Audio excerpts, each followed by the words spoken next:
সম্মানিত উপস্থিতি, আমি আপনাদের সামনে কোরআনুল কারীমের 18 নম্বর সূরা সূরাতুল আল কাহাফের কয়েকটি আয়াত তেলাওয়াত করেছি। আজকে এই সূরা থেকে আমি এমন কিছু কথা বলবো যা বর্তমান বাংলাদেশের যে পরিস্থিতি চলছে, এই পরিস্থিতি অনুযায়ী আমাদের জন্য এখন যে জিনিসটা শিক্ষা এবং যে জিনিস আমাদের জন্য প্রয়োজন, আজকের এই আলোচনার ভেতর থেকে আমরা খুঁজে বের করবো ইনশাআল্লাহ। আমি আপনাদের সকলের সহযোগিতা চাইছি। আপনারা কি মোনাজাত পর্যন্ত অল্প কয়েক মিনিট ধৈর্য ধরে শুনতে এবং আমার কথার জবাব দিতে পারবেন? আল্লাহ তৌফিক দান করেন। সম্মানিত উপস্থিতি, আমি আপনাদের সামনে যে সূরার আয়াত তেলাওয়াত করেছি, এই সূরার নাম হলো সূরাতুল আল কাহাফ। একটু আমার সাথে কষ্ট করে বলেন তো সূরার নাম? সূরাতুল মাশাআল্লাহ, সূরা আল কাহাফ। এই শব্দটি তো আরবি, কাহাফ শব্দ হলো আরবি। মা মা'নাল কাহাফ, হোয়াটস দ্য মিনিং অফ কাহাফ? কাহাফ শব্দের অর্থ কি? কাহাফ শব্দ, মাশাআল্লাহ, স্মার্ট শ্রোতা আছেন এখানে। কাহাফ শব্দের অর্থ হলো গর্ত, গুহা, সুড়ঙ্গ, টানেল।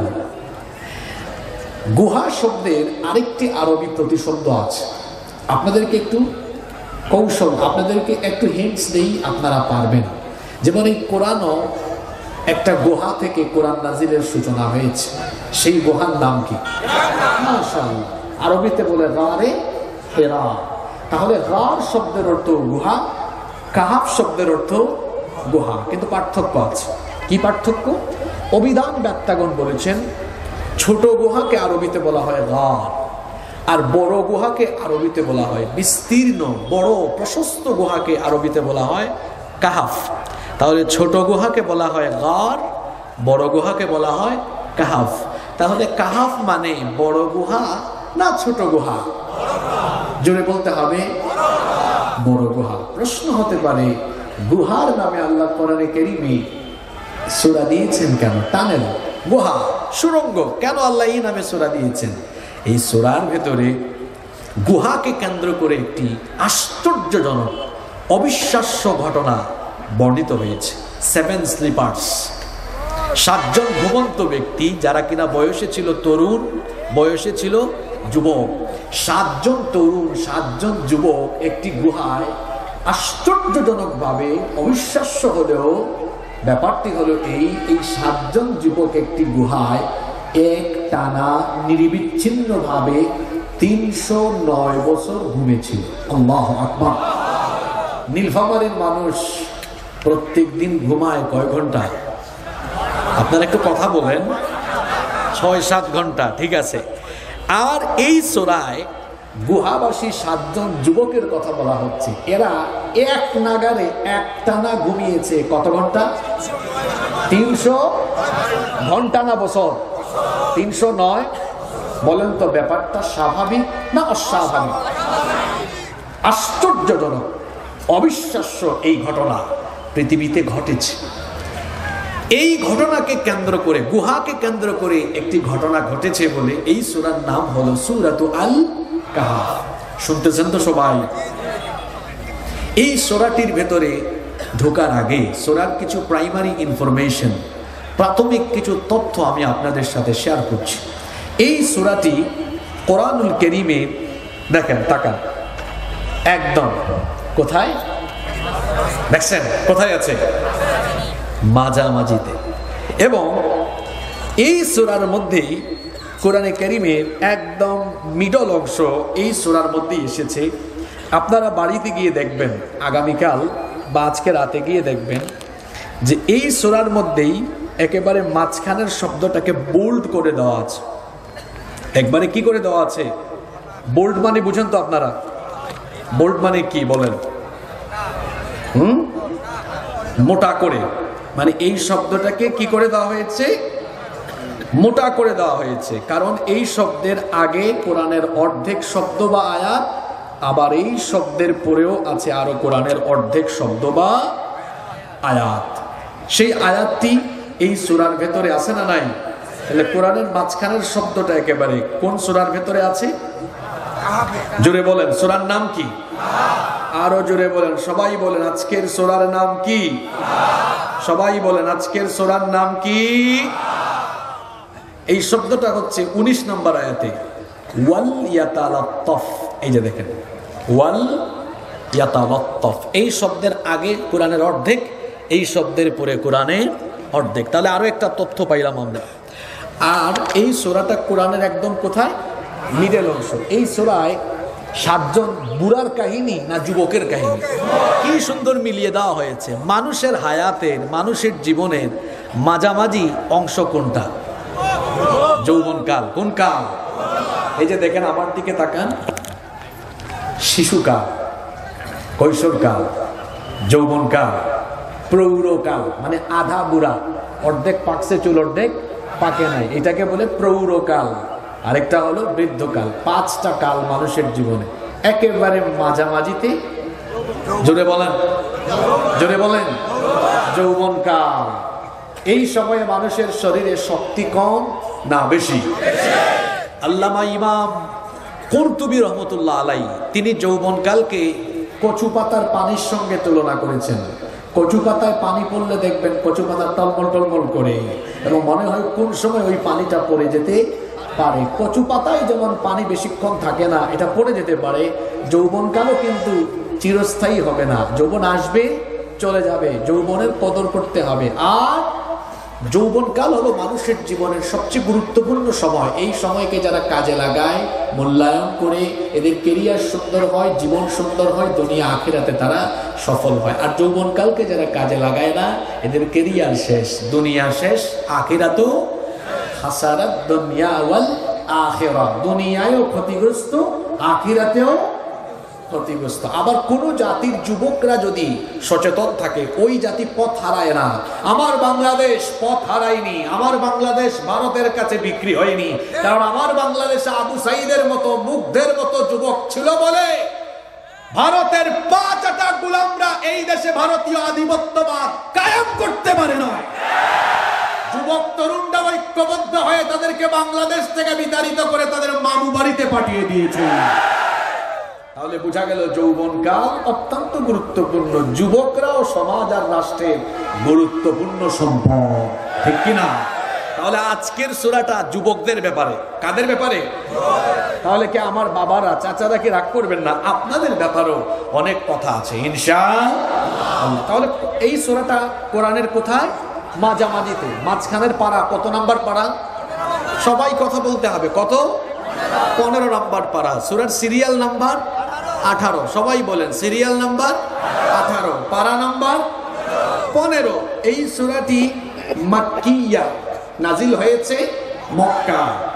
রুকু সংখ্যা 12, আয়াত সংখ্যা 110। দেখি একটু সবক নিয়ে ফেলি, যা বললাম আদায় করে ফেলি। সূরার নাম সূরা। কত নাম্বার পারা? সিরিয়াল নাম্বার, মাক্কি না মাদানি? রুকু সংখ্যা 12, আয়াত সংখ্যা। বাপরে বাপ, অ্যাক্টিভ ক্লাস, ছাত্র ভালো সবাই, আলহামদুলিল্লাহ পড়েন। এবার আসেন এই সূরার কিছু ফজিলত জেনে নিই। এটি কোরআনুল কারীমের একটি বিশেষ ফজিলতপূর্ণ সূরা, সূরাতুল আল কাহফ। এই সূরাটি কোরআনে কারীমের একটি বিশেষ ফজিলতপূর্ণ সূরা। আল্লাহর হাবিব বলেছেন, হাদিসটি মুসলিম শরীফে বর্ণিত হয়েছে, আল্লাহর নবী বলেছেন, মান হাফিযা 10 আয়াতিন মিন আউয়ালি সূরাতিল কাহফি উসিমা মিন ফিতনাতিদ দাজ্জাল। আল্লাহর নবী বলেছেন, যে ব্যক্তি সূরাতুল আল কাহফের প্রথম দিকের 10টি আয়াত মুখস্থ করবে, ওয়া ফি রিওয়ায়াতিন উখরা, মুসলিম শরীফের অন্য রিওয়ায়াতে এসেছে, মান হাফিযা 10 আল আওয়াখির মিন সূরাতিল কাহফি উসিমা মিন ফিতনাতিদ দাজ্জাল।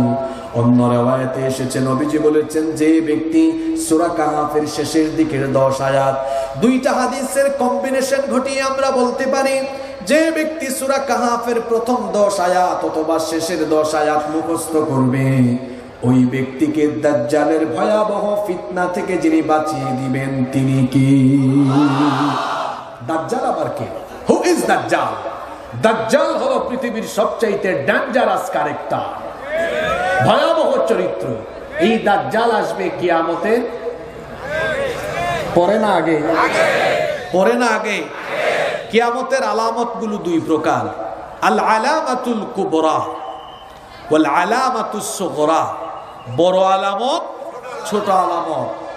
ছোট আলামত গুলো প্রকাশিত হচ্ছে, আবার পুনঃপ্রকাশিত হচ্ছে। অনেক আলামত আছে, কিয়ামতের আগে গান বাজনা বাড়বে, নাচ গান বাড়বে, সুদ বাড়বে, ঘুষ বাড়বে, জিনা বাড়বে, অন্যায় বাড়বে, জুলুম বাড়বে।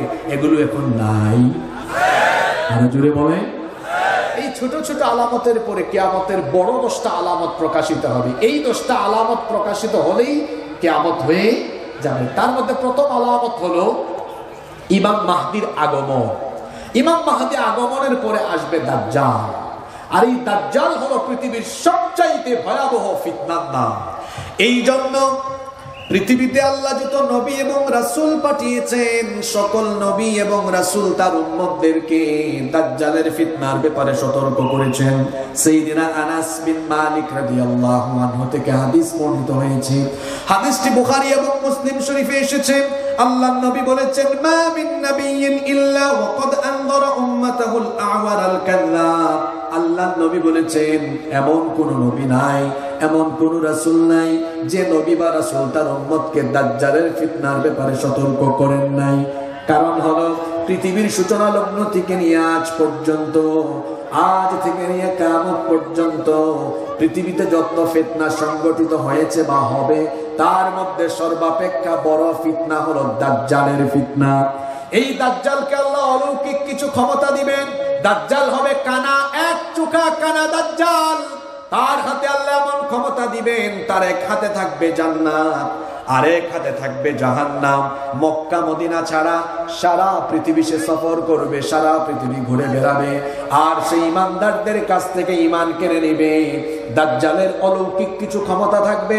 দাজ্জালের ফিতনায় পড়ে বহু মানুষ তার ঈমান হারাবে।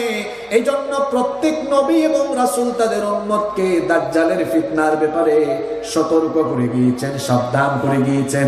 আমরা তো আখিরি জামানার মানুষ, শেষ জামানার মানুষ আমরা। দাজ্জালীয় ফিতনা এখন সমাজে ইতিমধ্যে চলমান রয়েছে। দাজ্জালের আত্মপ্রকাশের আগেই দাজ্জাল আড়াল থেকে পর্দার অন্তরায় থেকে ফিতনা চালাবে। ইতিমধ্যে সারা পৃথিবীতে দাজ্জালের ফিতনা চলছে। আর দাজ্জালের অনুসারী হবে ইহুদিরা। সারা পৃথিবীতে এখন ইহুদিরা ফিতনার সয়লাভ ঘটিয়ে দিয়েছে। এই ফিতনা থেকে বাঁচার জন্য ১৫০০ বছর আগে আল্লাহর নবী কত সুন্দর প্রেসক্রিপশন আমাদেরকে দিয়ে গেলেন। আল্লাহর নবী বললেন, আমার উম্মতের যেই ব্যক্তি সূরা কাহাফের প্রথম দিকের 10 আয়াত অথবা শেষের দিকের 10টি আয়াত যারা মুখস্থ করবে, তাকে দাজ্জালের ফিতনা থেকে যিনি বাঁচিয়ে দিবেন তিনি কে? তাহলে আপনারা কি দাজ্জালের ফিতনা থেকে বাঁচার জন্য সূরা কাহাফের প্রথম বা শেষের 10টা আয়াত কষ্ট করে মুখস্থ করতে পারবেন? পারবেন তো? আল্লাহ সবাইকে তৌফিক দান করেন। এই সূরার আরো কিছু ফজিলত আছে। আজকে তো জুমার রাত শুরু হয়ে গিয়েছে। আরবি ক্যালেন্ডার অনুযায়ী, হিজরি ক্যালেন্ডার অনুযায়ী সূর্য ডুবে গেলেই পরের দিনের গণনা শুরু হয়ে যায়। সেই দিক বিবেচনায় আজকে কোন রাত? আরো জুড়ে বলেন, কোন রাত? এই সূরাটি জুমার দিনের বিশেষ সিলেবাস। আল্লাহর নবী বলেছেন, মান ক্বারাআ সূরাতাল কাফি ফি ইয়াউমিল জুমআতি আযাআ লাহু মিনান নূরি মা বাইনাল জুমআতাইন। আল্লাহর নবী বলেছেন, যে ব্যক্তি জুমার দিনে সূরা কাহফ তিলাওয়াত করবে, 2 জুমার মধ্যবর্তী সময় তার জন্য আলোকিত হয়ে যাবে। আল্লাহর নবী আরো বলেছেন, মান ক্বারাআ সূরাতাল কাফি ফি ইয়াউমিল জুমআতি সাতাআ লাহু নূরুম মিন তাহতি কদামিহি ইলা আনানিস সামা। আল্লাহর নবী বলেছেন, যে ব্যক্তি জুমার দিনে সূরা কাহফ তিলাওয়াত করবে, ওই ব্যক্তির পায়ের তলা থেকে আসমান পর্যন্ত নূর দিয়ে যিনি ভরপুর করে দিবেন তিনি কে? আল্লাহর নবী আলো বলেছেন, ইউদিউ বিহি ইয়াউমাল কিয়ামাহ।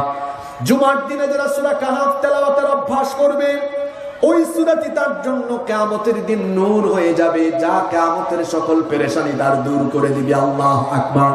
শুধু তাই নয়, হাদিসের শেষাংশে আল্লাহর নবী বলেছেন, গুফিরা লাহু মা বাইনাল জুমআতাইন। জুমার দিনে যে ব্যক্তি সূরা কাহফ তিলাওয়াত করে, 2 জুমার মধ্যবর্তী সকল সগীরা গুনাহ আল্লাহ তার maaf করে দেন। জুমার দিনে কোন সূরা পড়বেন? আরো জোরে বলেন, কোন সূরা পড়বেন?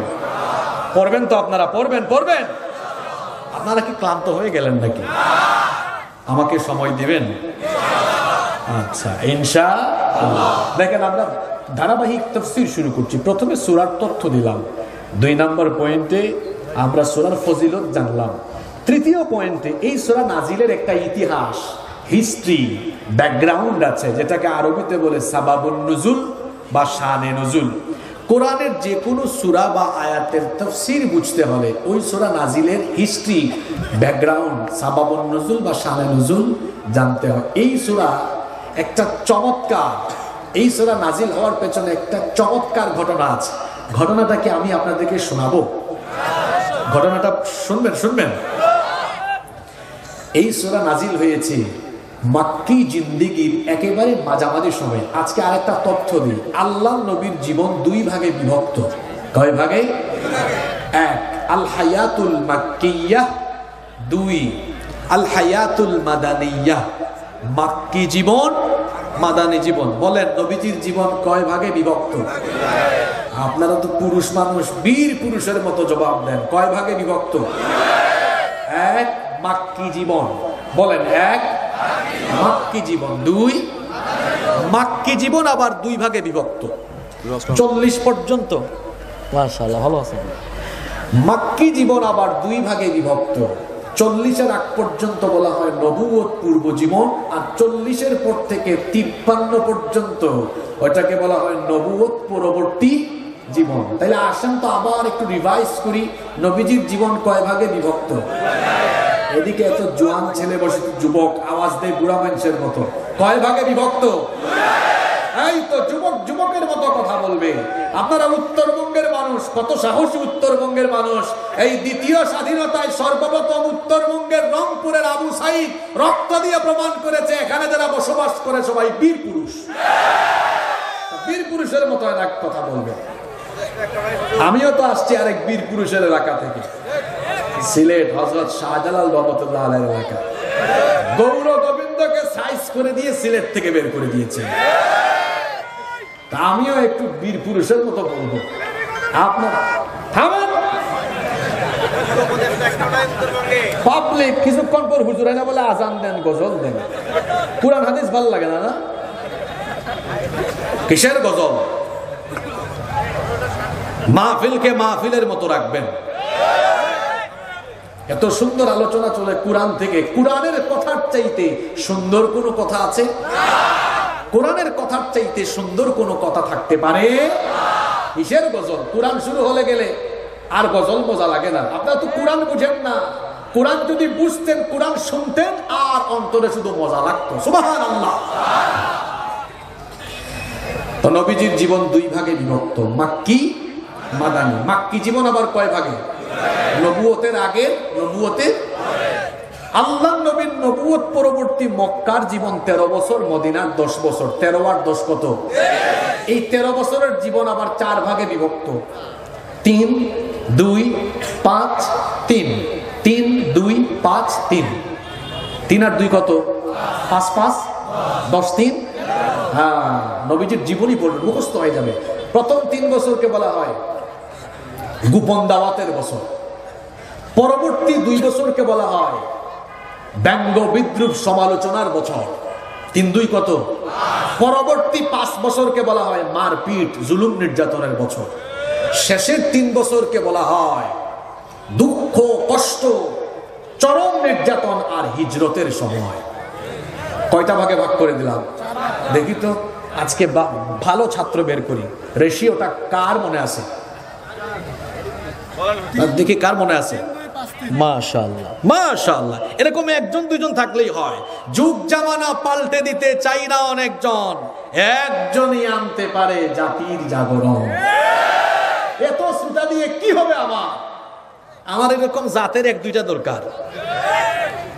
বদরে বিজয় এসেছে কতজন দিয়ে? 313 জন দিয়ে। মাহফিলে লক্ষ লক্ষ মানুষ দিয়ে কি হবে? আমার এরকম 2-4টা হইলেই হয়েছে। সমাজ পাল্টাতে লক্ষ লক্ষ মানুষ লাগে না, বিপ্লবের জন্য বেশি মানুষ লাগে না। 1-2 জন বীর পুরুষ থাকলেই সমাজের চিত্র বদলে যায়। আলোচনা শুনবেন, এই ভাইয়ের মতো শোনেন, এই ভাইয়ের মতো শোনেন, অ্যাক্টিভ। মাশাআল্লাহ। 3, 2, 5, 3। প্রথম 3 বছর গোপন দাওয়া, পরবর্তী 2 বছর বিদ্রোহ, গালিগালাজ, ঠাট্টা উপহাসের সময়, পরবর্তী 5 বছর জুলুম নির্যাতনের, পরবর্তী 3 বছর দুঃখের পর দুঃখ, কষ্টের পর কষ্ট, আর ঘর বাড়ি ছেড়ে হিজরত করার সময়। মনে থাকবে? এই সূরা নাজিল হয়েছে মাক্কি জীবনের মাঝামাঝি সময়। এই রেশিও বললাম। এবার বলেন তো, মাঝামাঝি সময়টা কি গালিগালাজের না? জোরে বলেন, জোরে বলেন। তাহলে বোঝা গেল কোরআন যে যুগে নাজিল হয়েছে সেই যুগেও কোরআন বিরোধীরা জুলুম করেছে, মারপিট করেছে, রিমান্ড দিয়েছে, শহীদ করেছে, কিন্তু কোরআনের আন্দোলন থামাতে পারেনি। কিয়ামত পর্যন্ত জুলুম, নির্যাতন, ফাঁসির কাস্টে ঝুলিয়ে কোরআনের আন্দোলনকে স্তব্ধ করা যাবে না। তাহলে সূরা নাজিল, এই দাঁড়ান, বসেন। সূরা নাজিল হয়েছে সহজ অবস্থায় না কঠিন সময়ে? জোরে বলেন। বলছিলাম সূরা নাজিলের ইতিহাস শোনাচ্ছি। এই সূরাটি নাজিল হয়েছে এই রকম কঠিন দুঃসময়ে, যখন গোটা মক্কায় আল্লাহর নবী এবং সাহাবীদের উপরে কঠিন জুলুম নির্যাতন চলছে। আহারে, আমার নবীর উপরে কত নির্যাতন! 40-এর আগ পর্যন্ত আমার নবীকে তারা দেখতো একরকম, 40-এর পরে তারা দেখলো আরেক রকম। 40-এর আগ পর্যন্ত মক্কার প্রত্যেকটি কাফির আমার নবীকে ভালোবেসেছে, সবাই আল্লাহর নবীকে পছন্দ করত, ভালোবাসত, তাদের কোনো আপত্তি ছিল না, কোন ধরনের গালিগালাজ করতো না, কোনো নিন্দা জানাতো না। কিন্তু 40-এ যখন কোরআন নাজিল হয়ে গেল, তখন থেকে আল্লাহর নবীকে তারা গালিগালাজ আরম্ভ করলো। আল্লাহর নবী তাদের চোখের দুশমন হয়ে গেলেন। এই রকম করে তারা আল্লাহর নবীর বিরোধিতায় কোরআনের দাওয়াত বন্ধ করার জন্য গালিগালাজ করলো, ঠাট্টা উপহাস সমালোচনা করলো, আজে বাজে ভাষায় গালিগালাজ করলো। তারা বলতো মাজনুন, নবীজিকে পাগল বলতো, সাহির জাদুকর বলতো, কাযযাব মিথ্যাবাদী বলতো, কাহিন গণক বলতো। আহারে, কোরআন নাজিলের যুগে নবীজিকে গালিগালাজ করা হয়েছে। 1500 বছর পরেও দেখা যায় কোরআন বিরোধীরা তাদের পূর্বপুরুষদের খাসলত ধরে রেখে এখনো কোরআনওয়ালাদেরকে আজে বাজে ভাষায় গালিগালাজ করে গালির খাসলত স্বভাব তারা ঠিক রেখেছে, শুধু ভার্সনটা একটু আপডেট করেছে।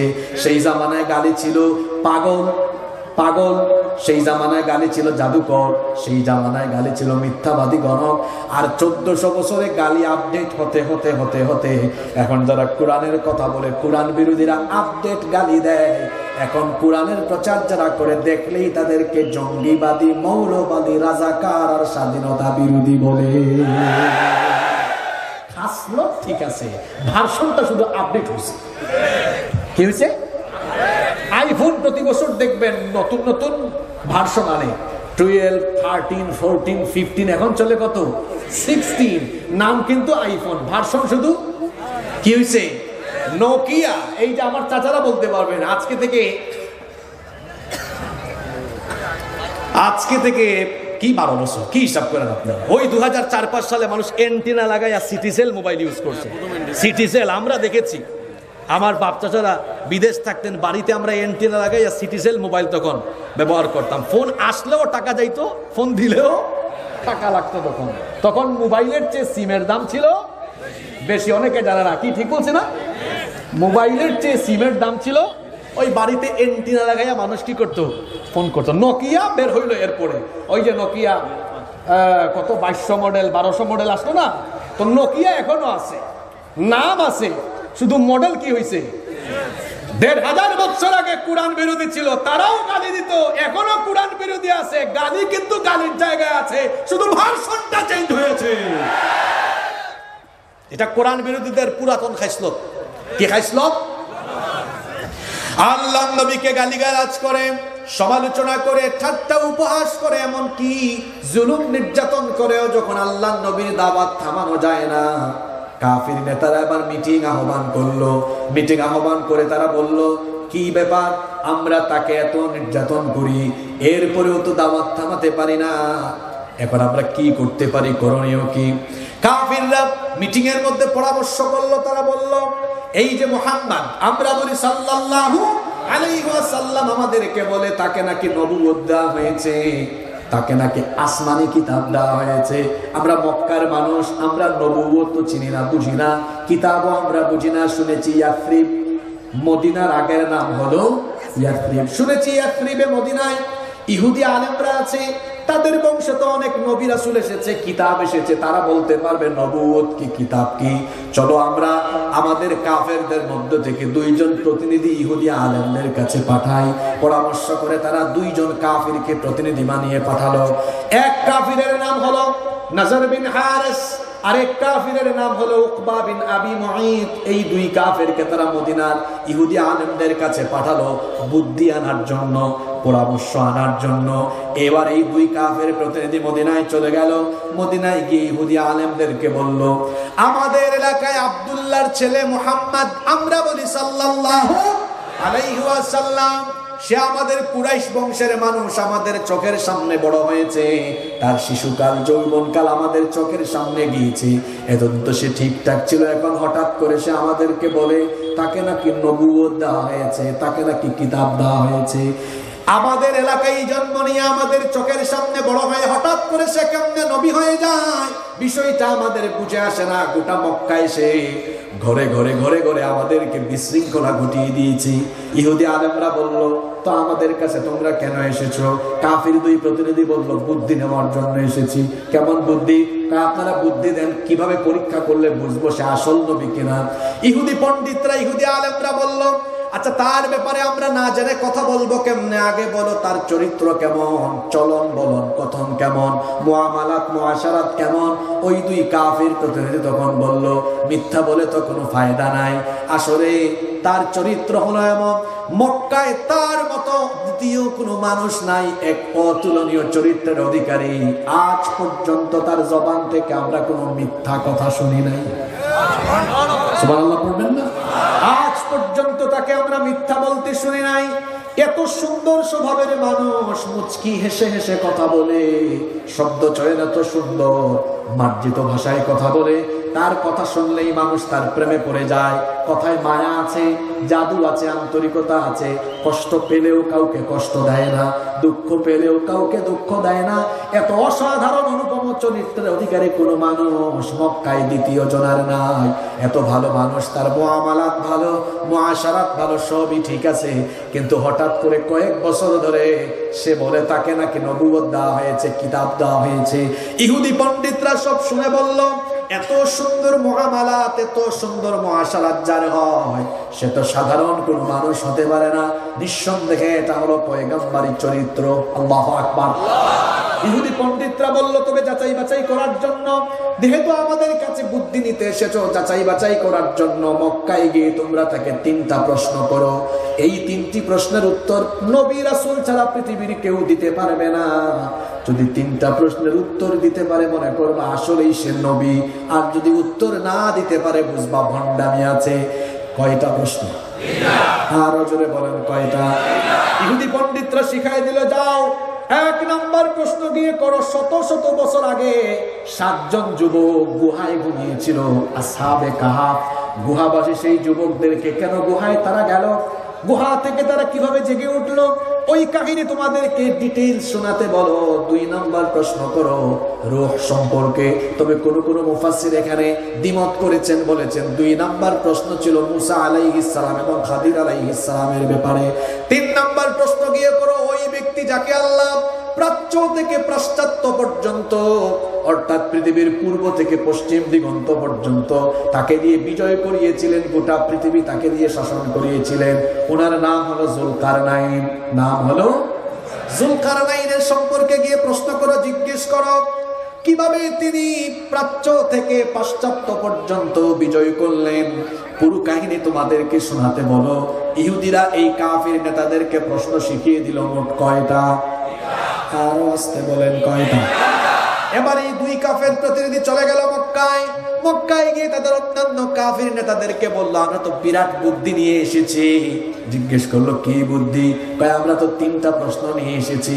ইহুদি আলেমরা বলেছে এই 3টা প্রশ্নের উত্তর নবী রাসূল ছাড়া কেউ দিতে পারবে। সব কাফিররা খুশি হয়ে গেল।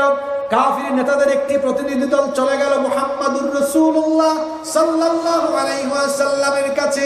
গিয়ে তারা বলল, মুহাম্মদ, আমরা বলি সাল্লাল্লাহু আলাইহি ওয়াসাল্লাম, তুমি তো বহু কাল ধরে, বহু বছর ধরে দাওয়াত দাও, আমরা এত কিছু বলি, তুমি শোনো না।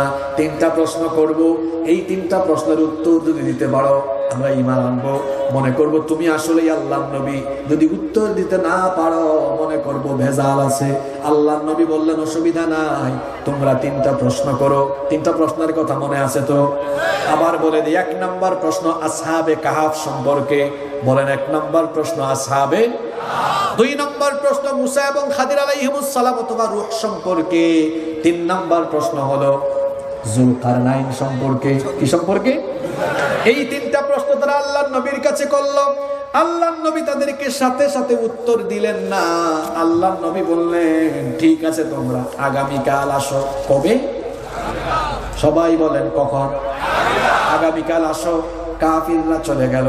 আল্লাহর নবী ভেবেছিলেন এই কাফিররা চলে যাওয়ার পরে জিবরিল আমার সাথে এসে সাক্ষাৎ করবেন, আমার কাছে ওহী নাজিল হবে। এই 3টা প্রশ্ন, কোন প্রশ্ন তো বর্তমান কালের সাথে সম্পৃক্ত নয়, সব প্রশ্ন অতীতের সাথে। ঘটনাগুলো কি বর্তমানের না অতীতে? আল্লাহর নবী ভেবেছিলেন অতীতের যেহেতু সবগুলো প্রশ্ন, সবগুলো প্রশ্নের উত্তর ওহী নাজিল করে ওহীর মারফতে আল্লাহ আমাকে জানিয়ে দিবেন। আশ্চর্যের ব্যাপার হলো জিবরিল আমিন নবীজির কাছে আসলেন না। আল্লাহর নবীর কাছে কোনো পদ্ধতিতেই ওহী নাজিল হলো না। পরের দিন, দ্বিতীয় দিন কাফিরদের প্রতিনিধি আসলো। তারা বলল, মুহাম্মদ, আমরা বলি সাল্লাল্লাহু আলাইহি ওয়াসাল্লাম, তোমার কথা মতো আজ আমরা এসেছি, এবার জবাব দাও। আল্লাহর নবী চুপচাপ। কাফিররা একটা আরেকটার দিকে তাকায়। তারা মনে মনে ভাবলো, কি হলো? আল্লাহর নবী বললেন, তোমরা আজকে চলে যাও, আমি তোমাদেরকে আগামীকাল উত্তর দিব। পরের দিন কয় নাম্বার দিন? আরো জোরে বলেন, কয় নাম্বার দিন? পরের দিন কাফিররা আসলো। আল্লাহর নবী সেই দিনও চুপচাপ। আল্লাহর নবী জবাব দেন না। কাফিররা একটার দিকে আরেকটা তাকায়, কানাকানি করে। ভেজাল লাগছে, এত দিনে ধরা খাইছে। আল্লাহর নবীর মনটা খারাপ হয়ে গেল, পেরেশানি বেড়ে গেল। বললেন, আজকেও চলে যাও, আগামীকাল এসো। 4র্থ দিন তারা আসলো। কাফিরদের সন্দেহ আরো বাড়লো। গোটা মক্কায় সমালোচনা বেড়ে গেল। আল্লাহর নবীর পেরেশানি বাড়লো, অন্যদিকে কাফিরদের সমালোচনা বাড়লো। এইদিকে নবীর বাড়লো পেরেশানি, কাফিরদের বাড়লো কানাঘুষা আর সমালোচনা। এইরকম করে 4 দিন আর 5 দিন নয়, একটানা 15 দিন চলে গেল। জুড়ে বলেন কতদিন? আরো জুড়ে বলেন কতদিন? গোটা মক্কায় তীব্র মাত্রায় সমালোচনা আরম্ভ হয়ে গেল। আল্লাহর নবীর পেরেশানির মাত্রা বেড়ে গেল। অবশেষে আল্লাহ তাআলা এটা বরদাস্ত করলেন না। কাফিররা আমার নবীকে নিয়ে যখন তুমুল সমালোচনা আরম্ভ করলো, আল্লাহ তাআলা বরদাস্ত করলেন না। কাফিরদের সমালোচনার জবাব দিয়ে, তাদের 3টা প্রশ্নের উত্তরের পূর্ণাঙ্গ জবাব দিয়ে আর নবীজির পেরেশানি দূর করে দিয়ে এই সূরার নাম হলো সূরাতুল। কয়টা প্রশ্নের জবাবে নাজিল হলো? আসতে বলবেন না, জোরে বলেন, কয় প্রশ্নের জবাব? 3 প্রশ্নের জবাব হিসাবে 110 আয়াত বিশিষ্ট সূরা কাহাফ নাজিল হলো। এখন এই সূরাটি নাজিল হতে প্রশ্ন করার পরে সময় মাঝখানে গেল কতদিন? আসতে বলবেন না, জোরে বলেন, কতদিন? এখন 3টা প্রশ্নের জবাব দিতে কেন মাঝখানে 15 দিন চলে গেল? কেন আল্লাহ 15 দিন দেরি করলেন? সেই জবাব আল্লাহ এই সূরার ভেতরে দিলেন। আল্লাহ তাআলা 23 নম্বর আয়াত থেকে বললেন, ও নবী, 3টা প্রশ্নের উত্তর দিয়ে তো পূর্ণাঙ্গ সূরা নাজিল করেছি, কিন্তু ওহী নাজিল করে জবাব দিতে কেন 15 দিন দেরি হলো? তার কারণ হলো, ওয়ালা তাকুলান্না লিশাইইন ইন্নী ফাইলুন যালিকা গাদান ইল্লা আইয়াশা আল্লাহ। কারণ হলো, ইনশাআল্লাহ বলা ছাড়া আগামীকাল কিছু বলবেন বা করবেন, এটা তো আপনি বলতে পারেন। কেমনে আপনি জবাব দিবেন? আপনি নবী হইলেন তো কি হয়েছে? আমি না জানালে, খবর না দিলে আপনি পারবেন? কথা বলতে হবে, পারবেন? নবীজি একটা কথা বলেন নাই, সেটা কি? জোরে বলেন। ইনশাআল্লাহ বলার গুরুত্ব আছে না নাই? এখন এক ঘটনা বলতে গিয়ে আমার আরেকটা ঘটনা মনে পড়ে গেছে, ঘটনাটা কি বলবো? আরেক নবীও ইনশাআল্লাহ না বলার কারণে আরেকটা ঘটনা ঘটেছে। সেই নবীর নাম হলো সুলাইমান ইবনে দাউদ আলাইহিস সালাম। বলেন তো নবীর নাম কি? আরো জোরে বলেন। এই নবীর কিছু বিশেষত্ব আছে, আল্লাহ তাকে এমন মুআজিজা দিয়েছিলেন। এখন আমরা প্রাইভেট কারে, গাড়িতে, বিমানে চলাফেরা করি, প্রত্যেকটি বাহনে ইঞ্জিন আছে না নাই? কিন্তু আল্লাহ তাআলা সুলাইমান নবীকে এমন মুআজিজা দিয়েছিলেন, তিনি তার সিংহাসনে যখন সকালবেলা বসতেন, ইঞ্জিন নাই, সাউন্ড নাই, বিনা ইঞ্জিনে বাতাসের মাধ্যমে তার সিংহাসনে চড়ে তিনি 1 মাসের পথ চলে যেতেন। আবার বিকেল বেলা 1 মাসের পর তিনি ফিরে আসতে পারতেন। পাখির ভাষা বুঝতেন, পিপিলিকার ভাষা বুঝতেন, বাতাসকে আল্লাহ তার হুকুমের অনুগত করে দিয়েছিলেন। শুধু মানুষ নয়, জিনও শাসন করেছেন, ইনসানও শাসন করেছেন। গোটা দুনিয়ার বাদশাহী আল্লাহ তাকে দান করে দিয়েছিলেন। আল্লাহু আকবার। সেই সুলাইমান নবীর অনেক স্ত্রী ছিল। হাদিসের মধ্যে এসেছে, বিশেষ করে ফাতহুল বারি, সহিহ বুখারীর ব্যাখ্যা গ্রন্থ ফাতহুল বারির ভেতরে এসেছে, কোন কোন রওয়ায়াতে বলা হয়েছে তার স্ত্রীর সংখ্যা 60 জন, কোন কোন রওয়ায়াতে এসেছে 70 জন, 80 জন, 90 জন, মতান্তরে 100 জন। কারণ আপনারা আবার ভাবিয়েন না হুজুর এত বউ ছিল কেন? প্রত্যেক নবীর শরীয়তের মধ্যে কিছু ভিন্নতা ছিল কি ছিল না? যেমন আদম নবীর শরীয়তে ভাই বোনকে বিয়ে করতে পারতো না। হাবিল কাবিল বিয়ে করছে কারে? এক গর্ভের ছেলে অন্য গর্ভের মেয়েকেই বিয়ে করতো, কারণ পৃথিবীতে তখন এত জনসংখ্যা ছিল। আমার নবী আসার পরে পৃথিবীর আগের সমস্ত শরীয়তকে বাতিল করে দিয়েছেন কে? আগেরটাকে এখন টাই না আনলে হবে। একদিন সুলাইমান নবী বললেন, আমি আজ রাতে আমার সকল স্ত্রীদের সাথে মিলিত হব, 100 জন আছে সবার সাথে মিলিত হব, যাতে প্রত্যেক স্ত্রীর ঘর থেকে সন্তান জন্ম নেয়। উদ্দেশ্য হলো তারা সবাই আল্লাহর পথে জিহাদ করবে। আল্লাহু আকবার। কিন্তু তিনি ইনশাআল্লাহ বলেন নাই, সবার সাথে মিলিত হলেন। কারো ঘরে বাচ্চা হইল না, একটার ঘরে হইছে, তাও কোরআনে বলা হয়েছে এটা অপূর্ণাঙ্গ, অর্ধেক দেহ বিশিষ্ট এবং মৃত। যখন তার জন্মের পরে রাখা হলো অর্ধ অঙ্গ বিশিষ্ট, আল্লাহ তখন বললেন, সুলাইমান আমি তোমাকে গোটা পৃথিবীর বাদশা বানিয়েছি, তো কি হয়েছে? আমার ইচ্ছা ছাড়া কিছুই হবে না, কেন তুমি ইনশাআল্লাহ বললে না? তোমাকে আমি ক্ষমতা দিয়েছি, যত বেশি নিয়ামত পাবেন তত বেশি আল্লাহর প্রশংসা করতে হবে, ঠিক কি না? তাহলে বোঝা গেল ইনশাআল্লাহর গুরুত্ব। তাহলে আমরা আগামীকাল কিছু বলবো বা করব, বলার সময় বলবো ইনশাআল্লাহ। এখন ইনশাআল্লাহ সঠিক ব্যবহার হয় না, অপব্যবহার হয়। কিভাবে? আগামী মাসে আমার 2টা ছবি মুক্তি পাবে ইনশাআল্লাহ। কি অনেকে বলে না? হ্যাঁ, আগামী মাসে আমার 3টা গান রিলিজ হবে ইনশাআল্লাহ। আগামী মাসে জয় বাংলা কনসার্ট হবে ইনশাআল্লাহ। কি কথা বলছেন না কেন? আছে না? ইনশাআল্লাহ সঠিক ব্যবহার হয় না, অপব্যবহার হয়। অপব্যবহার করা যাবে না। এই চাচার কি হয়েছে হঠাৎ করে? হ্যাঁ, ট্রল করবেন না। আমার চাচা মাঝখানে গিয়েছেন, এখানে দেখতে পারেন না, দেখার জন্য গেছেন। উল্টা পাল্টা কথা বলবেন না। আল্লাহ আমার বাবাকে কবুল করেন। ওই মুরব্বীর কি হয়েছে আটকায় দেন। তাইলে আমার দিকে তাকান। তাইলে এই সূরা নাজিল হওয়ার পেছনে ইতিহাস মনে থাকবে। 15 দিন দেরি হলো, কি না বলার কারণে? কয়টা প্রশ্নের জবাবে? জোরে বলেন। 3টা প্রশ্নের জবাবে 3টা জবাব দেওয়া হয়েছে। 3টা বিরাট ঘটনা। বলতে গেলে 3 দিন ধারাবাহিকভাবে তাফসীর থাকলে, প্রথম থেকে শেষ দিন পর্যন্ত একাধারে 3 দিন তাফসীর করলে তখন এই সূরার মোটামুটি হক আদায় করা যাবে। যেহেতু আজকে আমরা বেশি সময় পাবো না, 3টা প্রশ্নের উত্তরের 3টা না দিয়ে একটা, যেটা আজকে আমরা বলবো যুবকদের সেই কাহিনী। আজকে আমরা আসহাবে কাহাফ সম্পর্কে শুধু জানবো। বলি ইনশাআল্লাহ। আপনারা কি বেশি না এই 20-22 মিনিট ধৈর্য ধরতে পারবেন তো?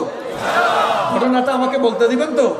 বলবেন হুজুর আজকে এই ঘটনা শোনাচ্ছেন কেন? এটার সাথে আমাদের বর্তমান সময়ের অনেক কিছুর মিল। সবার মনোযোগ থাকবে ইনশাআল্লাহ। তাইলে এই সূরা নাজিল হয়েছে কয়টা প্রশ্নের জবাবে? আজকে আমরা একটা ঘটনা শুনবো, সেটা হলো আসহাবে কাহাফ। আর এই প্রশ্নের জবাবে ডিটেইলস এই ঘটনা এসেছে 9 থেকে 26 নম্বর আয়াত পর্যন্ত। এই সূরাতে ধারাবাহিকভাবে এই ঘটনার কথা বলা হয়েছে। আল্লাহ তাআলা তার নবীকে বললেন, ও নবী প্রথম যে প্রশ্ন তারা আমাকে করেছে, আপনার হয়তো মনে হচ্ছে, আপনি হয়তো ভাবছেন ঘটনাটি হয়তো বিরাট কোনো আশ্চর্যজনক ঘটনা হবে। আল্লাহ তাআলা এই জন্য ঘটনাটা বয়ান করার সময় আল্লাহ তাআলা নিজেও বললেন, হ্যাঁ এটা সত্যি একটা আশ্চর্যজনক ঘটনা। আল্লাহ কেমনে শুরু করলেন দেখেন, আম হাসিবতা আন্না আসহাবাল কাহফি ওয়ার রাকিমি কানু মিন আয়াতিনা আজাবা। 9 নম্বর আয়াত। ও নবী, আপনি হয়তো ভাবছেন, আপনি হয়তো মনে করছেন গুহাবাসীদের সেই ঘটনা আমার নিদর্শন সমূহের মধ্যে একটি গুরুত্বপূর্ণ নিদর্শন বা আশ্চর্যজনক ঘটনা হবে। হ্যাঁ, এটা সত্যি সত্যি একটি আশ্চর্যজনক ঘটনা। তারা যে প্রশ্ন আপনাকে করেছে, যে ঘটনার বিবরণ তারা জানতে চেয়েছে, আমি সংক্ষিপ্ত ভাবে নয় বরং বিস্তারিত ভাবে সেই ঘটনা পরিপূর্ণ সত্য সহকারে আপনাকে জানিয়ে দিচ্ছি। এজন্য আল্লাহ বললেন, না নুনাকুসু আলাইকা নাবাহুম বিল হাক্কি ইন্নাহুম ফিতয়াতুন আমানু বিরাব্বিহিম ওয়া জিদনাহুম হুদা। আল্লাহ তাআলা বলছেন, নাহনু নাকুসু আলাইকা নাবাহুম বিল হক। ও নবী, আমি আপনার কাছে সত্য সহকারে সেই ঘটনা বর্ণনা করছি। এই ঘটনাটি কাদের ছিল শুনেন। আল্লাহ তার নবীকে বললেন, ইন্নাহুম ফিতয়াতুন আমানু, নিশ্চয়ই তারা ছিল কয়েকজন যুবক। জুড়ে বলেন, তারা ছিল কয়েকজন যুবক। তারা কি করেছিল?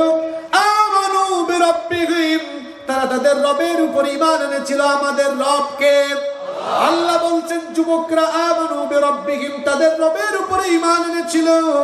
আর তাদের ঈমান আনার পদ্ধতি এবং ঈমানের উপরে দৃঢ়তা এত চমৎকার ছিল, যার কারণে আমি আল্লাহ খুশি হয়ে ওয়াজিদনাহুম হুদা,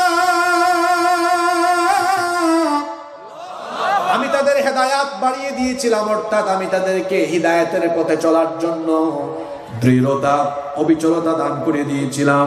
এই যুবকদের অপরাধ ছিল, তারা এমন একটি রাষ্ট্রে, এমন একটি সমাজে ঈমান এনে ঈমানের পথে পরিচালিত হয়েছিল, সেই গোটা রাষ্ট্র ছিল গোমরাহ, পথভ্রষ্ট, কুফরিতে নিমজ্জিত। তাফসীর ইবনে কাসির থেকে আপনাদেরকে শোনাচ্ছি। একই ঘটনা তাফহিমুল কোরআন, তাফসীরে তাবারি, কুরতুবী সহ অন্যান্য সকল তাফসীরে একই রকম ভাবে বর্ণিত হয়েছে। আল্লাহর নবী পৃথিবীতে আগমনের কয়েকশো বছর আগের ঘটনা এটা। রোমান সাম্রাজ্যভুক্ত একটি রাষ্ট্রের জালিম বাদশা ছিল, তার নাম ছিল দাকিয়ানুস। জুড়ে বলেন, সেই জালিম বাদশার নাম কি? এই জালিম বাদশা অত্যন্ত অহংকারী ছিল, অত্যন্ত উদ্ধতপূর্ণ আচরণ করত, মানুষের উপর জুলুম করত। দাকিয়ানুসের মতো বহু জালেম এই পৃথিবীতে এখনো আছে না নাই? দাকিয়ানুস সে এমন এক জালিম বাদশা ছিল, তার গোটা রাষ্ট্রের মধ্যে সে নির্যাতন নিপীড়ন চালিয়েছিল। আর তার সেই রাষ্ট্রে সে রাষ্ট্রীয়ভাবে শিরক করা, কুফর করা বাধ্যতামূলক করে দিয়েছিল। তার সেই রাষ্ট্রে যদি কেউ ঈমান আনতো, তাকে কঠিন শাস্তির সম্মুখীন করা হতো। সকলকে সে মূর্তি পূজা এবং শিরকে বাধ্য করত।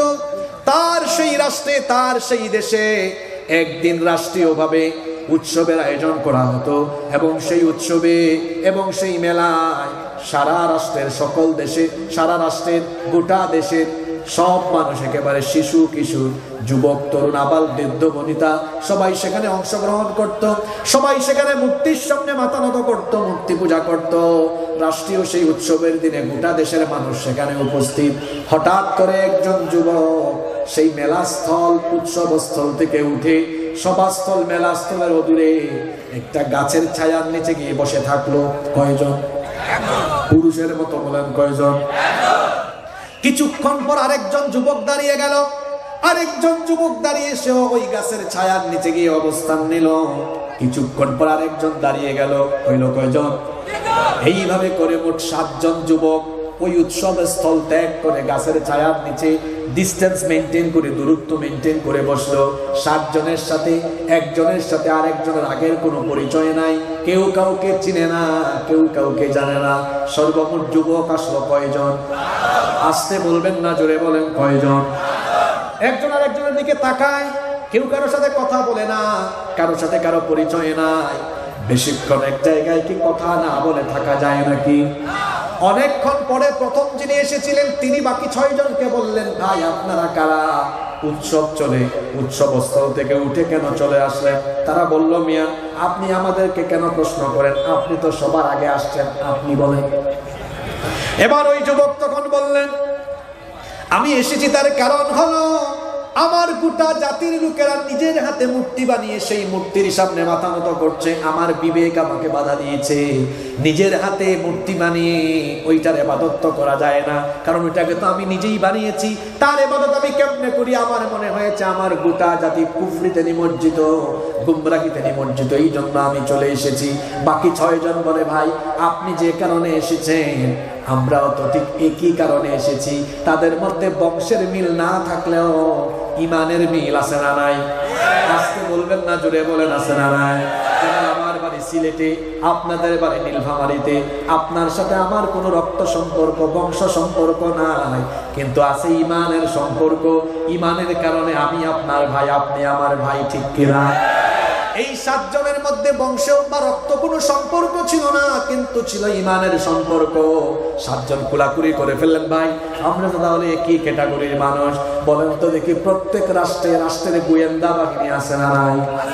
সরকার ভালো হোক আর খারাপ হোক, গোয়েন্দা বাহিনী থাকে, কিন্তু খারাপ যারা হয়, জালিম যারা হয়, স্বৈরাচার যারা হয়, এদের গোয়েন্দা বাহিনী বেশি থাকে। এরা প্রশাসনকে নিজের পেটুয়া বাহিনীতে পরিণত করে, যার প্রমাণ হলো আগের 15 বছরের জালিম।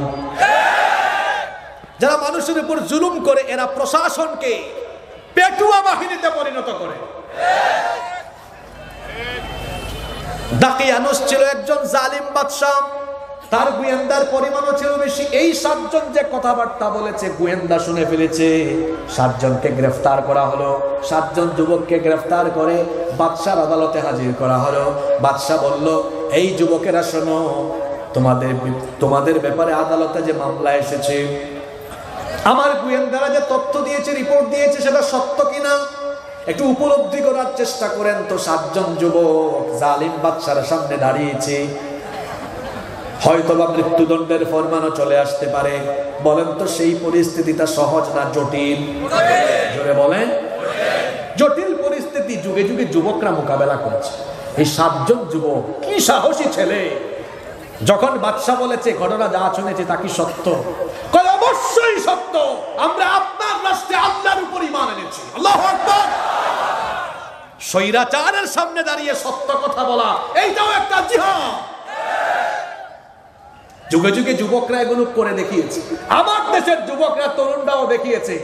স্বৈরাচারেরা যখন রাস্তায় বের হলে গুলি করেছে, আবু সাঈদ আর মুগ্ধের মতো লক্ষ লক্ষ যুবক তরুণ গুলির সামনে বুক পেতে দিয়ে বলেছে, তোর কত গুলি আছে কর, তাও আমাদের গণজোয়ারকে রুখে নিতে পারবি না। যুবকরা এভাবেই যুগে যুগে সমাজ বদলে দিয়েছে, রাষ্ট্র বদলে দিয়েছে, চিত্র পাল্টে দিয়েছে। এই বাংলাদেশকে পাল্টে দেওয়ার জন্য, বাংলাদেশকে সমৃদ্ধ করার জন্য শুধু যুবকরা যদি ঐক্যবদ্ধ হয়ে যায়, যথেষ্ট। যুবকদের গণজোয়ারকে কেউ রুখতে পারবে না। কষ্ট হচ্ছে আপনাদের? বেশি না, কিছুক্ষণ থাকতে পারবেন তো? এই 7 জন যুবককে, ঘটনাটা মন দিয়ে শুনেন, 7 জন যুবককে জালিম বাদশা আটকায়ছে। ঘটনা কি সত্য? তারা কয় হ্যাঁ সত্য, যা শুনছেন সব ঠিক আছে। আল্লাহু আকবার। জালিম বাদশা বলল, কত বড় সাহস! আমার সামনে, আমার নির্বাচনী এলাকায়, আমার রাষ্ট্রে এত বড় কথা! জালিম বাদশা বলল, তোরা যদি বুড়া হইতি তাহলে এখনই তোদের কল্লা ফালাই দিতাম। তোরা তো যুবক, যুবকদেরকে সবাই চায়। নতুন নতুন যারা এলাকায় নেতা হতে চায়, এরা দেখবেন যুবকদেরকে বিড়ি খাওয়ায়, সিগারেট খাওয়ায়, টাকা দিয়া, পয়সা দিয়া যুবকদেরকে পাশে রাখতে চায়। কারণ যুবকরা পাশে থাকলে হেডম বাড়ে।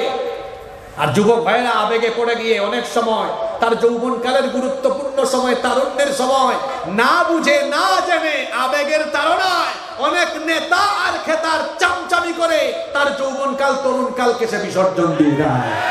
যুবকদেরকে বলবো, আপনাদের যৌবন আর তারুণ্য কোন নেতার চামচামি করার জন্য দেওয়া হয় নাই।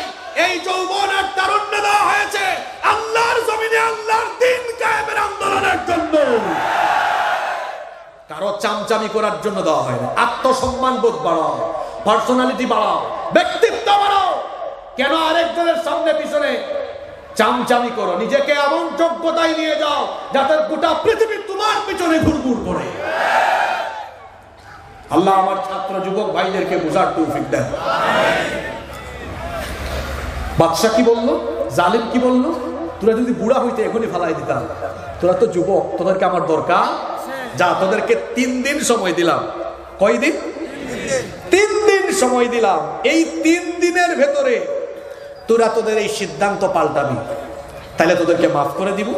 যদি সিদ্ধান্ত না পাল্টাস তাইলে তোদের জীবন আমি কেড়ে নিব, মৃত্যুদণ্ড দিব। এখন বলেন তো, বাদশার কথা মানলে, জালিম বাদশার কথা মানলে ঈমান থাকবে, আর না মানলে জীবন থাকবে? পরিস্থিতি জটিল না? মানলে ঈমান নাই, না মানলে জটিল অবস্থা। এই 7 জন যুবক চুপচাপ হয়ে বাইরে বের হয়ে আসলো। এসে তারা পারস্পরিক কথা বলছে, কি করব আমরা, এত কঠিন পরিস্থিতিতে আমরা পড়ে গেলাম। এই জালিমের কথা মানলে ঈমান থাকবে না, না মানলে জীবন থাকবে না। আবার সংখ্যা হলো আমাদের মাত্র 7 জন।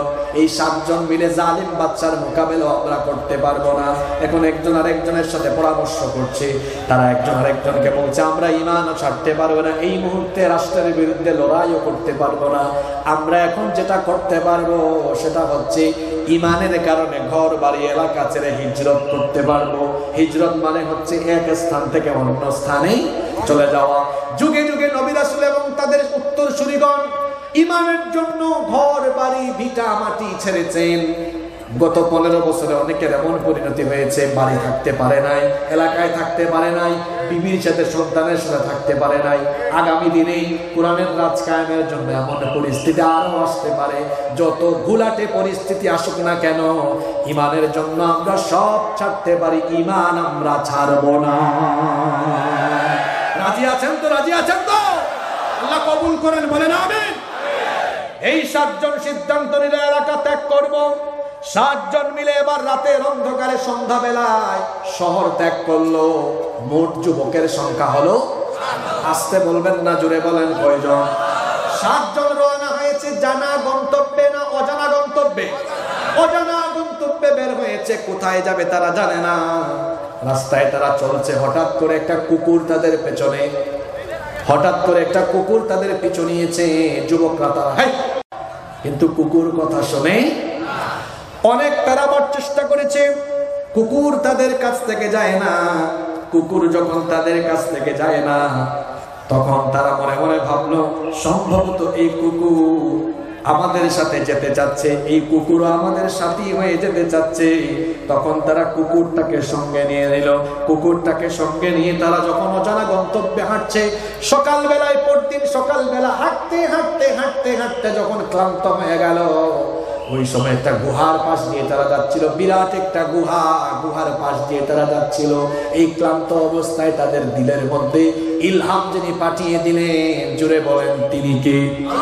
রব্বুল আলামিন এই সূরার 16 নম্বর আয়াত থেকে বলছেন, ওয়া ইযআতাযালতুমুহুম ওয়া মা ইয়াবুদুনা ইল্লাল্লাহ فَاذْهَبُوا إِلَى الْكَهْفِ يَنشُرْ لَكُمْ رَبُّكُمْ مِنْ رَحْمَتِهِ وَيُهَيِّئْ لَكُمْ مِنْ أَمْرِكُمْ مِرْفَقًا। আল্লাহ তাআলা বলছেন, আর স্মরণ করো যখন তোমরা তোমাদের সম্প্রদায়কে ছেড়ে এবং সেই সকল মূর্তি ছেড়ে তোমরা বিচ্ছিন্ন হয়ে গেলে, তোমরা যখন যাচ্ছিলে অজানা গন্তব্যে, ফাকু ইলাল কাফ, আমি তখন বললাম গুহার ভেতরে তোমরা ঢুকে যাও। এই গুহার ভেতরে যদি তোমরা ঢুকে যাও, তোমাদের রব তোমাদের উপর রহমত নাজিল করবেন এবং তোমাদের চলার পথকে আরো তিনি সহজ করে দিবেন। সুবহানাল্লাহ। এই 7 জন যুবক তখন ক্লান্ত অবস্থায় গুহার ভেতরে ঢুকে গেল। গুহার ভেতরে ঢুকার পরে এই কঠিন সময়ে তারা আল্লাহর কাছে দোয়া করলো। বিপদে মুসিবতে পড়ে গেলে হতাশ হওয়া যাবে না, মনে রাখতে হবে ইমানদারের সাথে যিনি থাকেন, জোরে বলেন তিনি কি? এই যুবকেরা কঠিন সেই বিপদে, এমন বিপদ জালিম বাদশার সেনাবাহিনী যদি পায় ধরে নিয়ে কল্লা কেটে ফেলবে। কঠিন এই সময়ে তারা কেউ বিচলিত হয় নাই। গুহার ভেতরে তারা ঢোকার পরে দোয়া করে আল্লাহর কাছে তারা চাইলো 2টা বিষয়। জুড়ে বলেন কয়টা বিষয়? কি চাইলো? 10 নম্বর আয়াত থেকে আল্লাহ তাআলা বড় সুন্দর করে বলছেন, إذ أوى الفتية إلى الكهف فقالوا ربنا آتنا من لدنك رحمة وهيئ لنا من أمرنا رشدا আল্লাহ তাআলা বলছেন স্মরণ করো এই যুবকেরা যখন গুহায় ঢুকলো তখন তারা আমাকে বলল রব্বানা আতিনা মিন লাদুনকা রাহমা, হে আমাদের রব আমাদের উপরে তোমার তরফ থেকে রহমত নাজিল করেন। জোরে বলেন কি নাজিল করেন? এক নম্বরে আল্লাহর কাছে তারা রহমত চাইলো, দুই নম্বরে বলল ওয়াহাইয়্যি লানা মিন আমরিনা রাশাদা, হে আল্লাহ আমাদের চলার এই কঠিন পথকে তুমি সহজ করে দাও। আল্লাহর কাছে তারা চাইলো কয়টা বিষয়? আরো জোরে বলেন কয়টা? এক নম্বরে রহমত, দুই নম্বরে চাইলো কঠিন এই সময়টাকে, কঠিন এই পথটাকে তিনি যেন সহজ করে দেন। আল্লাহ তাআলা তাদের দুইটা দোয়াই কবুল করলেন। দুইটা দোয়া কবুল করে প্রথমে তো তারা চেয়েছিল দোয়া করে রহমত। জোরে বলেন তারা কি চেয়েছিল? রহমত। আল্লাহ কেমনে দিলেন? পরের আয়াতে বলছেন فضربنا على آذانهم في الكهف سنين عددا। আল্লাহ তাআলা বলছেন আমি তাদের কানকে বন্ধ করে দিই, কানের পর্দাকে বন্ধ করে দিই, আমি তাদেরকে রহমতের ঘুম, আরামের ঘুম শত শত বছর পাড়িয়ে রাখলাম। তারা চাইলো রহমত। জোরে বলেন চাইলো কি? আল্লাহ দিলেন কি? জোরে বলেন। তো বলবেন হুজুর তারা তো চাইলো রহমত, আল্লাহ তো দিলেন ঘুম। পৃথিবীতে ঘুমের চাইতে বড় রহমত, বড় নেয়ামত আর অনেক বড় বড় ব্যবসায়ী আছে, ক্ষমতাসীন ব্যক্তিও আছে, ক্ষমতা আছে, নারী আছে, গাড়ি আছে, বাড়ি আছে, কিন্তু রাতের ঘুম নাই, বিছানার পাশ থেকে ওপাশ ঘুম নাই। কিন্তু আমার রিক্সাওয়ালা, ভ্যানওয়ালা ভাই, আমার চাষি বাবা, কৃষক বাবা সারাদিন কাজ করেন, মাগরিবের পরে রাতের বেলা অল্প একটু ডাল ভাত খেয়ে বিছানায় যাওয়ার সঙ্গে সঙ্গে আরামের ঘুম। তাইলে বোঝা গেল টাকা পয়সা আর ক্ষমতা থাকলে আরামের ঘুম আসে না। ঘুমের জন্য আল্লাহর রহমতের দরকার। আল্লাহ বললেন যা, 7 জন যুবক তোরা চেয়েছিলি রহমত, এমন রহমত দিলাম, আমার রহমতের ভেতর থেকে তোরা শান্তিতে ঘুমিয়ে থাক। সুবহানাল্লাহ। কতদিন? আল্লাহ বলছেন আমি তাদেরকে এইভাবে করে ওই গুহার ভেতরে ঘুম পাড়িয়ে রাখলাম। 25 নম্বর আয়াতে আল্লাহ বলছেন ওয়ালাবিসু ফি কাহফিহিম 300 সিনিনা ওয়াসদাদু তিসা। আমি তাদেরকে এইভাবে করে 309 বছর ঘুমের মধ্যে রেখে দিলাম। জোরে বলেন কত বছর? 300। 2 নম্বরে তারা বলল ওয়াহাইয়্যি লানা মিন আমরিনা রাশাদা। আল্লাহ বড় কঠিন পথ এটা, গোটা রাষ্ট্র আমার বিরুদ্ধে, বাদশা আমাদের বিরুদ্ধে, এই পথটা বড় কঠিন, জানি না কোথায় যাব, আল্লাহ আমাদের জন্য কাজ সহজ করে দাও। আল্লাহ বলেন যা, কাজ সহজ করে দিলাম, তোরা আমার প্রেমে, আমাকে ভালোবেসে তোদের বউ বাচ্চা বাড়ি ঘর ছেড়ে দিলে আমি আল্লাহ তোদেরকে কেন ছাড়বো? আমি আল্লাহ তোদের সাথে আছি, তোরা ঘুমায় থাক, তোদের কাজ সহজ করে দিলাম। গোটা রাষ্ট্রের মানুষকে আমি আল্লাহ ইমানদার বানায় দিব। সুবহানাল্লাহ। এরা কতদিন ঘুমে? জোরে বলেন কতদিন ঘুমে? 300। এদেরকে আল্লাহ ঘুমের ভিতর রাইখা এদের 2 নম্বর দোয়া আল্লাহ কেমনে কবুল করলেন? তোরা ঘুমায় থাক। 309 বছরে আল্লাহ তাআলা তার পরিকল্পনা মোতাবেক এই রাষ্ট্রের প্রত্যেকটা মানুষকে আল্লাহ তাআলা ইমানদার বানিয়ে দেওয়ার পরিবেশ পরিস্থিতি তৈরি করে দিলেন। সুবহানাল্লাহ। আল্লাহ চাইলে পারেন কি পারেন না? এখন 309 বছর পরের কাহিনী। এখন আর ওই রাষ্ট্রে কোনো জালিম বাদশাও নাই, ওই রাষ্ট্রে কোনো মুশরিক মানুষও, বাদশাও ইমানদার, গোটা দেশের মানুষও। শুনতেছেন আপনারা? শুনতেছেন? এখন কত বছর পরের কথা চলে? 309 বছর পরের কথা চলে। এখন আর কেউ বেঈমান নাই, সব হয়ে গেছে কি ইমানদার। কিন্তু সমস্যা একটা আছে। কি সমস্যা? ওই রাষ্ট্রের মানুষগুলো ঈমান আনলেও বেশিরভাগ মুসলমানের পরকালের ব্যাপারে সন্দেহ ছিল। তারা ভাবতো যে মানুষ মরে যাওয়ার পরে তার দেহ ক্ষতবিক্ষত হয়ে যাবে, পচে যাবে, গলে যাবে, এটাকে আবার ফিটিংস দিয়া, এই শরীরের পার্টস গুলাকে ফিটিংস দিয়ে, জোড়াতালি দিয়ে কিভাবে আল্লাহ আবার পুনরায় জীবিত করবেন, বেশিরভাগ মুসলমানরা, ইমানদাররা এটার ব্যাপারে সন্দেহ করতে লাগলো। এটা কিভাবে সম্ভব? আচ্ছা, মৃত্যুর পরে আমাদের গোটা দেহ যদি ক্ষতবিক্ষত হয়ে যায়, আল্লাহ কি আবার এই পার্টস গুলোকে একত্রিত করে আল্লাহ কি জীবিত করতে পারবেন না? আপনাদের প্রায় সকলের পকেটে মোবাইল আছে। এই মোবাইল নষ্ট হয়ে গেলে কার কাছে নিয়ে যান? বিকারের কাছে। বিকার কি করে? এই মোবাইল খুলে দেখবেন বিভিন্ন পার্টস আলাদা আলাদা করে। আমার আপনার মতো সাধারণ মানুষ এটা দেখলে আমরা অবাক হই, কিভাবে এটা ফিটিংস দিবে। দেখা যায় সব কিছু করার পরে আবার এটা ফিটিংস দিয়ে জোড়াতালি দিয়ে দেয়। যারা গাড়ি ইউজ করেন, স্ক্র্যাচ পড়লে কিংবা কোনো অ্যাক্সিডেন্ট হলে দেখবেন গোটা গাড়ির ফিটিংস খুলে ডেন্টিং পেইন্টিং সব করে আবার ফিটিংস দেয়। বিমান এত বড় বাহন, সবগুলা পার্টস আলাদা করা যায়। আবার যারা এটা করে, ওই ক্ষেত্রে যারা প্রফেশনাল, তারা এটা আবার জোড়াতালি লাগাই দেয়। এই যে এরা পার্টস খুলে আবার ফিটিং দেয়, এদের মাথায় এই জ্ঞান দিয়েছেন কি আল্লাহ? আল্লাহর দেওয়া জ্ঞান ব্যবহার করে মানুষ যদি এইরকম খোলা ফিটিংস দিতে পারে, আল্লাহ তাআলা বুঝি আমার আপনার মতো সারাদিন হাত দুর্বল মানুষের শরীরের পার্টস আলাদা হয়ে গেলে, ক্ষতবিক্ষত হয়ে গেলে, এগুলোকে জোড়াতালি দিয়ে আল্লাহ আবার জীবিত করতে পারবেন না? যদি বলেন পারবেন কিনা? অবশ্যই পারবেন। সবাই ইমানদার হলো, কিন্তু এরা পরকালের ব্যাপারে সন্দেহে পড়ে গেল। এদের সন্দেহ দূরীভূত করার জন্য আবার আল্লাহ আরেকটি আশ্চর্যজনক ঘটনা ঘটালেন এই 7 জনকে দিয়ে। কয়জনকে দিয়ে? এখন আরেকটা কথা এখানে আমি বলতে ভুলে গেলাম। এই 7 জন যে ঘুমিয়ে আছে গুহার ভেতরে, এই গুহার মুখ ছিল উত্তর দিকে। সূর্যের আলো পড়ে যেন তাদের ঘুম না ভাঙে, এজন্য আল্লাহ তাআলা বলছেন, وَتَرَى الشَّمْسَ إِذَا طَلَعَتْ تَزَاوَرُ عَنْ كَهْفِهِمْ ذَاتَ الْيَمِينِ وَإِذَا غَرَبَتْ تُقْرِضُهُمْ ذَاتَ الشِّمَالِ وَهُمْ فِي فَجْوَةٍ مِّنْهُ ذَلِكَ مِنْ آيَاتِ اللَّهِ। আল্লাহ তাআলা বলছেন, এই 7 জন যুবকের যেন রোদের তাপ ঢুকে, রোদের কারণে তাদের ঘুম না ভাঙে, ডিস্টার্ব যেন না হয়।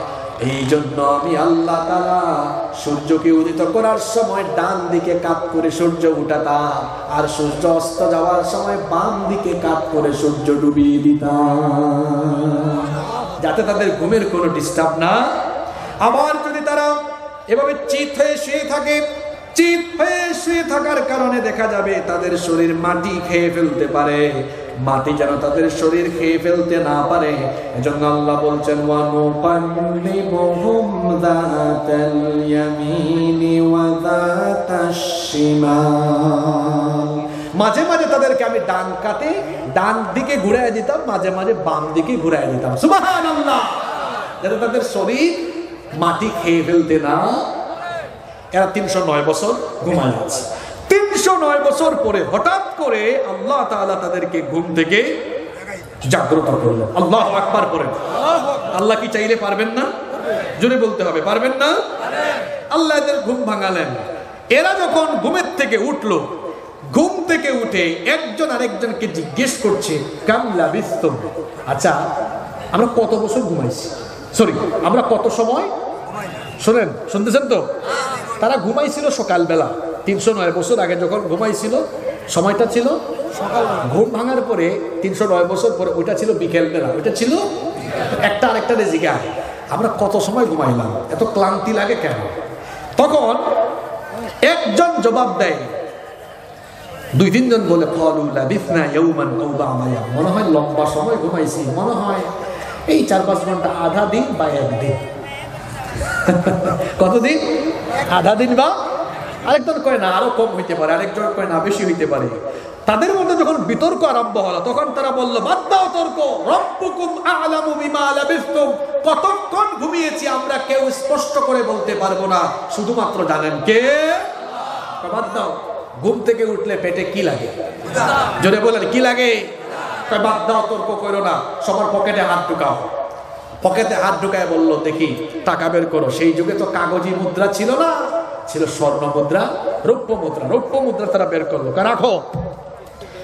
বলল, একজন বাজারে যাও, فبعثوا أحدكم بوارقكم هذه إلى المدينة فلينظر أيها أزكى طعاما যাও একজন বাজারে যাও গিয়ে দেখো পবিত্র খাবার কি আছে। তাহলে বোঝা গেল মুমিন যা পায় তা খাবে না, মুমিন পবিত্র খাবে, হালাল খাবে। আল্লাহর নবী বলেছেন মুমিনের জীবন হবে মৌমাছির মতো, কারণ মৌমাছি সে যখন ফুল ফলাহরণে যায় নষ্ট ফুল খারাপ কোন ফুল বা ফল থেকে খায় না, মৌমাছি সব সময় ভালোটা খায়। এই জন্য নবীজি বলেছেন মুমিনের জীবন হবে মৌমাছির মতো, অর্থাৎ মুমিন হালাল খাবে, পবিত্র খাবে, কোন হারাম খাবার অপবিত্র খাবার মুমিন খেতে পারে, সুদ ঘুষ খেতে পারে না, দুর্নীতি মুমিন করতে পারে না, চাঁদাবাজি করতে পারে না, দুই নম্বরই করে পয়সা উপার্জন মুমিন করতে পারে না। মুমিন সব সময় হালাল খাবে, আর ইবাদত কবুলের পূর্ব শর্ত হলো হালাল খাওয়া। যারা হালাল খায় না তাদের কোনো ইবাদত কবুল হয় না। এরা বললো একজন যাও টাকা পয়সা বলে যা মন চায় তা কিনিও না, অবশ্যই পবিত্র খাবার আনবা আর সতর্ক থাকবা। فَلْيَأْتِكُمْ بِرِزْقٍ مِّنْهُ وَلْيَتَلَطَّفْ وَلَا يُشْعِرَنَّ بِكُمْ أَحَدًا সাবধানে যেও, যেন কেউ তোমার পরিচয় জানতে না পারে, কেউ যেন বুঝতে না পারে। যদি বুঝে ফেলে তাহলে আমাদের খবর আছে না নাই? এবার 7 জন কয়জনকে বাজারে পাঠালো? জোরে বলেন কয়জন? কত বছর পরে পাঠালো? কিন্তু এরা কি জানে নাকি 309 বছর? জোরে বলেন জানে নাকি? এখন গুহা থেকে বের হয়েছে। আচ্ছা আপনারা বলেন তো এই গ্রামের নাম কি, এলাকার নাম কি? বড় রাউতা। বাদ দেন 300 বছর, 20 বছর আগে কি এরকম ছিল না? বের হয়েছে গুহা থেকে এই লোক কত বছর পরে? 309। দেখে আগের বাড়িঘর কিছুই, আগের কোনো পরিবেশ আগে। আচ্ছা বলেন তো আজ থেকে 54 বছর আগে পাকিস্তান পিরিয়ডের মুদ্রা এখন কি বাংলাদেশে চলবে? বলেন চলবে? এই লোক মুদ্রা দিয়েছে, দিয়ে চলে যাচ্ছে। দোকানদার বলে এই দাঁড়াও, তোমার জিনিস নিয়ে যাও, আমার জিনিস কই? কই দিলাম না। কই দিকে আসো, তুমি আসামি, তুমি এত বছর আগের জিনিস কই পাচ্ছ? কই কিসের এত বছর আগে? কই দাঁড়াও কথা আছে। আশেপাশের দোকানদারদেরকে দেখাইছে, হায় হায় হায়, এ তো প্রাচীনকালের কোনো গুপ্তধন পেয়েছে, নইলে কোথাও ঢুকে চুরি করেছে, ধরো। ধরার পরে ডেকে এনেছে নগর কোতোয়ালকে। এখন তো শহরের দায়িত্বশীলকে বলা হয় সিটি কর্পোরেশনের, পৌরসভার কি বলা হয়? মেয়র। ওই সময় বলা হতো কোতোয়াল। কি বলা হতো? কোতোয়ালকে ডেকে আনছে। কই দেখেন এত আগের মুদ্রা কই পেয়েছে? সম্ভবত এ চোর চুরি করেছে অথবা কোনো গুপ্তধনের সন্ধান। নগর কোতোয়াল বলে এই তুমি তো মানুষ সুবিধার না, তুমি মানুষ সুবিধার না, কোথায় পেয়েছ এগুলো বলো? কই কি বলেন, এগুলো তো আমার মুদ্রা। কই স্বীকার করবা না? কই কি স্বীকার করবো? আমার টাকা, আমি আবার কি স্বীকার করবো? ধরছে, ধরে নিয়ে গেছে বাদশার সামনে। কার সামনে? কই দেখো বাদশার সামনে কিন্তু মিথ্যা কথা বলবো না। কই কে বাদশা? কই যে কই কি এর বাদশা? কারণ তারা তো 309 বছরের আগের বাদশা চিনে, এই বাদশাকে কি এর বাদশা আপনি? কই এত বড় সাহস বাদশার সাথে বেয়াদবি করো? কই কিসের বাদশা? আমাদের বাদশাকে তো আমরা চিনি, এই বাদশার কারণেই তো আমরা এই কারবার। কই মানে? কই আছে আছে, আপনারা বুঝবেন না, বললে তো আমরা ধরা খাবো। কই কি বলছো? তোমাদের বাদশাকে? এখানে তো ইনি আমাদের বাদশা। কয় না, আমাদের বাদশা হলেন দাকিয়ানুস। বাদশা হলো ওই রানিং বাদশা। বুঝতে পেরেছেন? বুঝছি, এখানে কোনো মামলা আছে। তিনি তার অফিসের কর্মকর্তাদেরকে ডাকলেন, যাও পূর্ববর্তী আমলের বাদশাদের ফাইল উল্টাও, দেখো কোনো কিছু পাওয়া যায় কিনা। এরা ফাইল উল্টাতে উল্টাতে পাইছে 309 বছর আগে দাকিয়ানুসের আগের মামলা একটা এজাহার পাওয়া। কেন তো দাগি আসামি এত একজন না, তার সাথে আরো 6 জন আছে। তখন এই লোক বললো, হ্যাঁ এই 6 জন তো আছে, আমি আমার বন্ধুদেরকে রেখে এসেছি, এগুলো তো আমার বন্ধু আর আমাদের টাকা। তখন এই বাদশা বলল, কি বলো? এটা তো 309 বছর আগের মামলা, তোমরা 309 বছর ধরে আসো কেমনে? কয় কিসের নয়, কিসের 309 বছর? আমরা কিছুক্ষণ আগে ঘুমাইছি আর এখন উঠছি। আল্লাহু আকবার, আল্লাহু আকবার। বাদশা তখন বললেন, তোমার ওই 6 বন্ধুকে আমরা দেখতে চাই। নিয়ে গিয়েছে কোথায়? নিয়ে গিয়েছে কোথায়?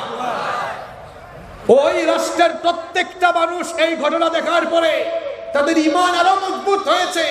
তারা তখন বলেছে পরকালের ব্যাপারে, কিয়ামতের ব্যাপারে আর আমাদের সন্দেহ নাই। আল্লাহ যদি আমাদের চোখের সামনে 309 বছর ঘুম পাড়ায় রেখে আবার আল্লাহ আমাদের সামনে এদেরকে পাঠাতে পারেন, মরার পরে আল্লাহ আবার আমাদেরকে জীবিত করবেন, আমাদের আজ থেকে আর কোনো সন্দেহ নাই। আল্লাহু আকবার, আল্লাহু আকবার।